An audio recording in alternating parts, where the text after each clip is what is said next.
Жоғалтып алу деген сөздің өзі дұрыс емес деп ойлаймын.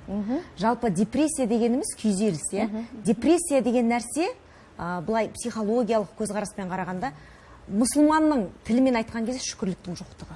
Күйзеліске түсіп кету деген шүкірліктің жоқтығы. Ана болу екінің бірінің қолына берілмеген, бақ екінің бірінің басына берілмеген. Сондықтан ең алдымен үйде отырған декреттегі ана, ол алтын құрсақты ана. Соны алдыменен сезіне білу керек.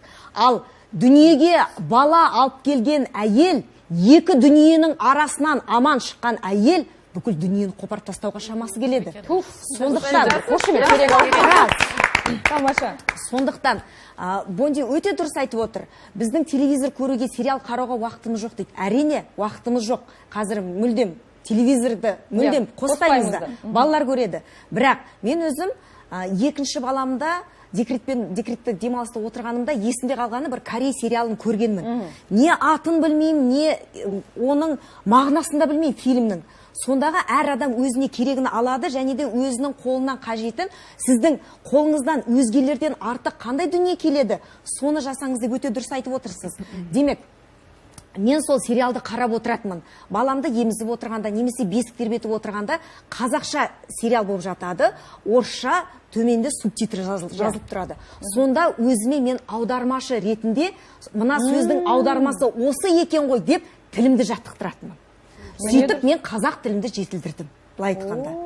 Әрбір минутты, әрбір секундты, әрбір уақыттын әйел адам дұрыс пайдаланатын болса, сіз үлкен мақсатқа, үлкен арманыңызға жетесіз. Себебі сіз жалпы келін деген нәрсеге, келін деген дүниеге, депрессияға түсуіне жалғыз келін ғана емес, оның күйеуінің табысының аздығы не көптігі ғана емес, үлкендердің де тәлім тәрбиесі отбасынан, тіптен құрсағында жатқан сәби күйінен алған тәрбиесі қатты әсер етеді. Анасы қалай айтты, қалай жеткізді, келін деген қандай болу керек. Жалпы қазақтың тәлім тәрбиесін жалпылама алған кезде осы әйелдің не бақытты, не бақытсыз болуына қатты ықпалын тигізе алады.